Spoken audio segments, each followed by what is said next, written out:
Sur France Bleu Touraine, pour répondre à vos questions, notre invité Olivier Silverberg de Fibois, Centre Val-de-Loire. Vous pouvez nous retrouver dès maintenant au 02 47 38 10 20 si vous le souhaitez pour toutes vos questions. Olivier Silverberg, bonjour. Bonjour Richard, bonjour à tous. Vous êtes en duplex depuis les studios de nos collègues de France Bleu Orléans, que je salue au passage. Vous faites partie de Fibois, Centre Val-de-Loire. Vous pouvez nous présenter un petit peu le rôle de Fibois ?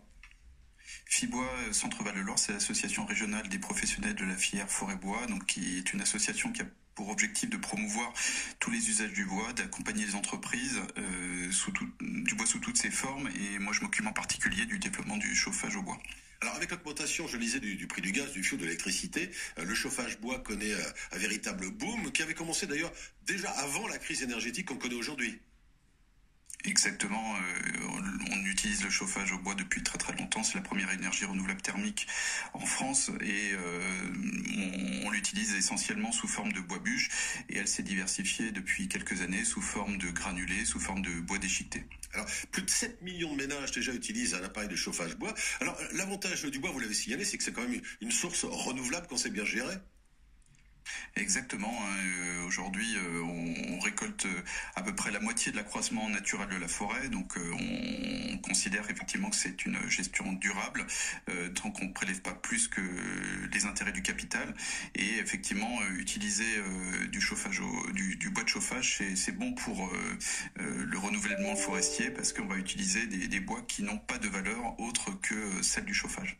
Alors, il y a une chose qui a changé ces dernières années, c'est qu'avant le chauffage bois était plutôt, chauffage d'appoint complémentaire, et là ça devient un chauffage principal de plus en plus.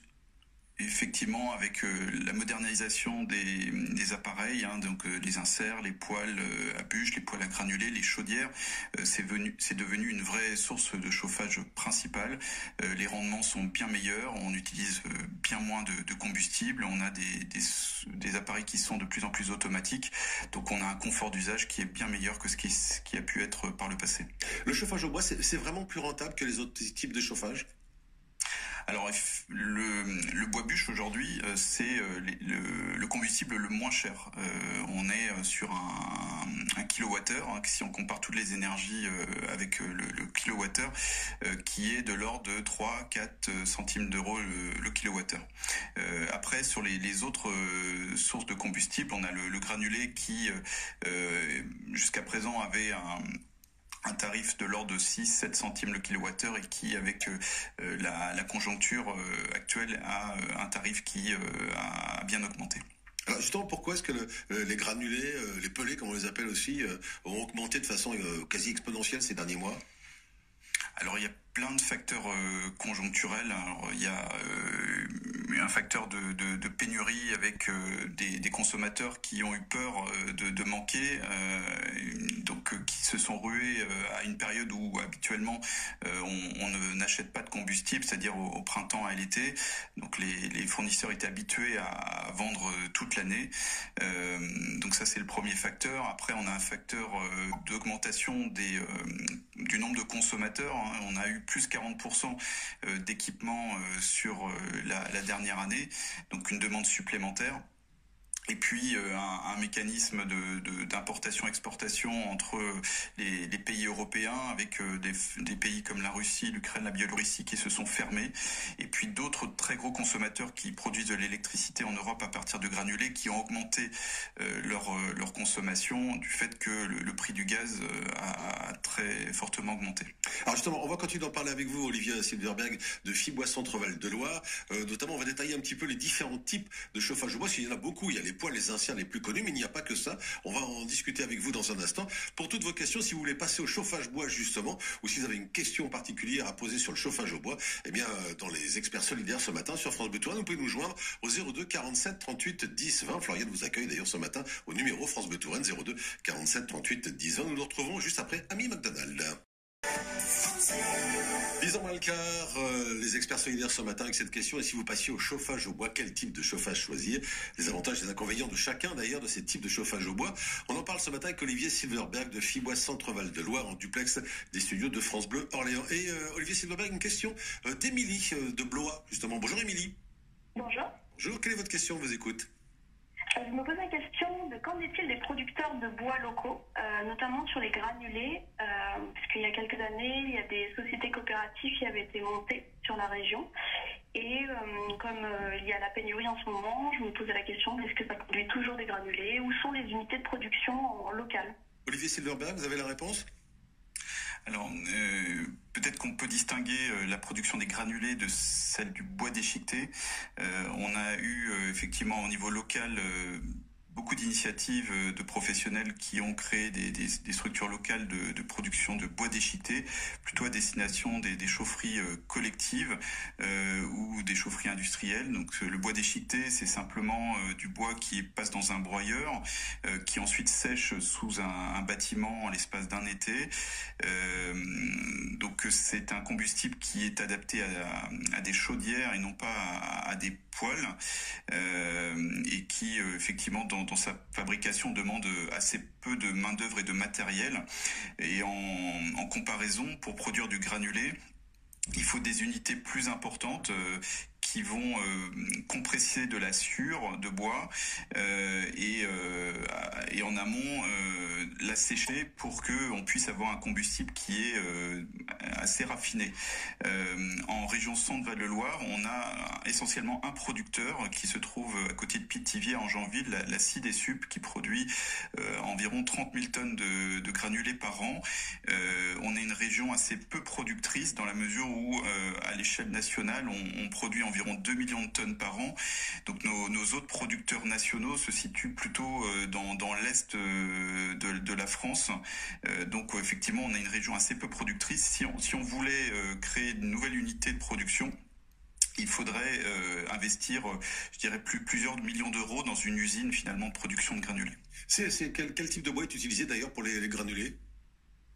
Alors on utilise en France essentiellement des résineux, mais on cherche aujourd'hui à utiliser beaucoup plus de feuillus. C'est le cas notamment de la CIDESUP, dans la mesure où la région Centre-Val-de-Loire est une région qui dispose essentiellement de feuillus dans ses forêts et qui transforme aussi beaucoup le résineux, et donc qui dispose de feuillus dans les scieries régionales. Émilie, vous vous chauffez au bois? Alors pas encore, mais bientôt. On vient d'acheter commander un poêle du coup à granulés. Et le vendeur nous a indiqué justement qu'il y avait des pénuries, que c'était un peu impossible d'en trouver actuellement, et nous a orienté vers les grandes marques. Voilà, on a une activité totale. Et moi j'ai travaillé dans la filière bois il y a quelques années. Il n'était pas forcément question pour moi de prendre des opérateurs nationaux, et je recherchais plutôt des producteurs locaux. Oui, j'imagine, ouais. Et j'ai pas eu de réponse en face du coup de la part le commercial ne connaissait pas les producteurs locaux et pas forcément français non plus. Olivier Silverberg, on savait qu'il y a une inquiétude autour de ces granulés de bois en ce moment. Oui, effectivement, et je dirais que l'urgence, c'est d'attendre, c'est-à-dire que les producteurs français sont en pleine charge de production. Ils produisent ce qu'ils peuvent mois par mois. La production, comme je l'ai dit tout à l'heure, a été faite au fur et à mesure, mais les consommateurs se sont rués à des périodes où jusqu'à présent ils n'achetaient pas. Les volumes vont arriver. Il y a des importations qui sont en cours à des prix malheureusement qui sont beaucoup plus élevé que ce qui pouvait être l'année dernière. Nos collègues de Propelette au niveau interprofession nationale du granulé nous indiquent que les stocks vont se refaire, que arrivé au niveau de l'hiver, on arrivera à en trouver, mais malheureusement pas au prix de l'année dernière. Est-ce que sur le site fibois-cvl.fr, on peut avoir des adresses justement de fournisseurs?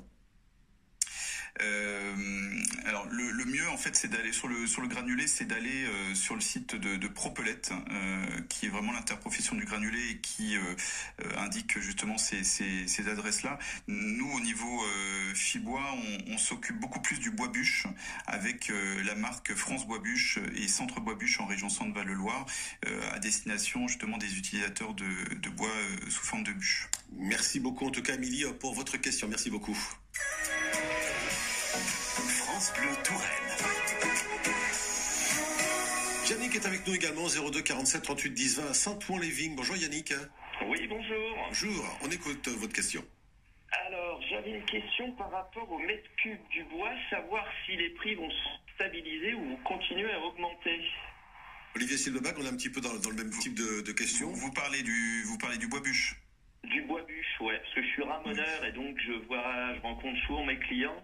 Et aujourd'hui, on a quasiment doublé. C'est-à-dire que les gens, l'année dernière, qui l'achetaient à 60 euros, l'achètent entre 90 et 120. Et pareil pour les granulés, de 4 euros, on est passé de 8 à 12 euros le sac. Alors, effectivement, il y a des différences assez fortes selon les producteurs. Ils répercutent effectivement leurs coûts de production qui sont liés au transport, au coût de leurs machines, et puis aussi au coût d'approvisionnement en forêt. Effectivement, il y a une demande qui est plus forte. Il faut savoir que jusqu'à présent, les 3/4 des volumes qui sont consommés en France, en région, sont plutôt issus du marché informel. Alors, soit autoconsommé, soit auto-approvisionné, donc avec des coûts qui ne contiennent pas de taxes ou de charges sociales. Donc on a des grosses disparités de prix sur le bois bûche notamment.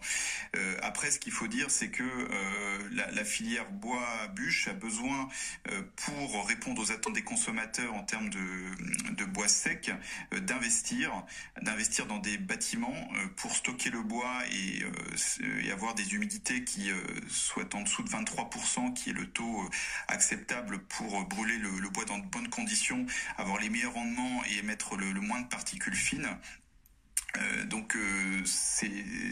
Ces marges-là sont nécessaires pour répondre justement aux attentes du marché. Après, on peut aussi sécher le bois artificiellement. Donc, il y a des investissements qui se sont faits en région Centre-Val de Loire avec l'unité Bois Factory 36 qui est à Buzancais.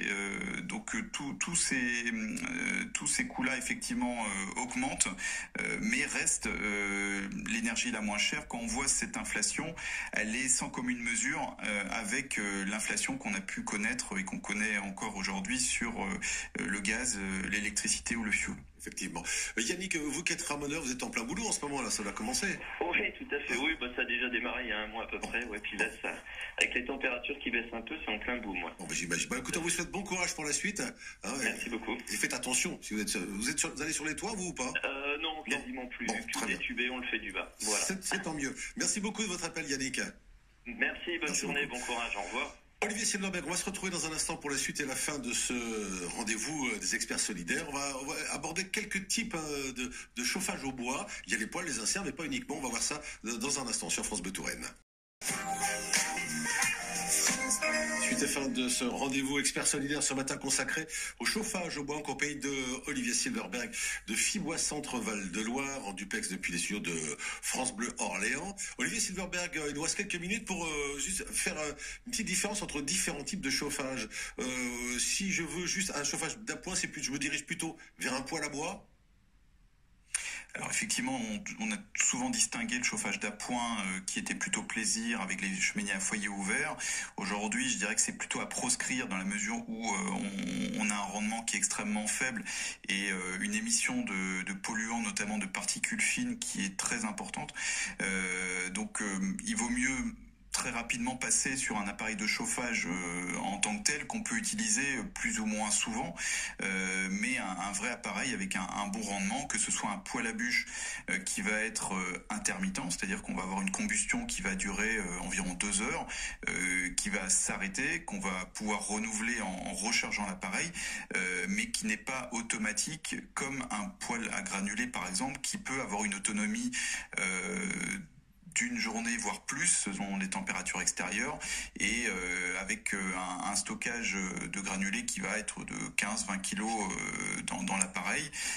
Cet appareil-là, il va réguler sa puissance en fonction de la température de l'habitation et consommer vraiment l'énergie dont on a besoin. Donc c'est un confort d'usage qui est intéressant, qui est pilotable aussi à distance.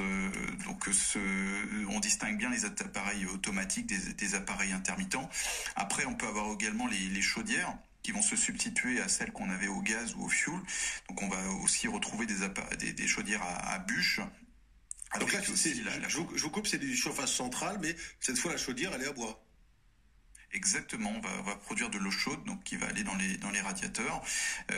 Donc la bûche, pareil, va avoir une autonomie qui va être de l'ordre d'une journée. Et puis les chaudières à granulés vont être des substitutions très très proches des chaudières fuel notamment. Alors, à noter qu'il y a également des aides disponibles. Malheureusement, le temps nous manque, mais on peut retrouver tous ces renseignements sur le site www.fibois-cvl pour Centre-Val de Loire, hein, fibois-cvl.fr. Olivier Silverberg, merci beaucoup d'avoir été avec nous ce matin pour nous éclairer justement sur les différents types de chauffage au bois et notamment les explications sur l'augmentation du prix, notamment des granulés. Merci beaucoup. Fibois Centre-Val de Loire, je rappelle une dernière fois le site fibois-cvl.fr. Merci beaucoup Olivier Silverberg et puis merci également à nos collègues de France Bleu Orléans où vous êtes en duplex. Merci encore, bonne journée à vous. Au revoir. À bientôt.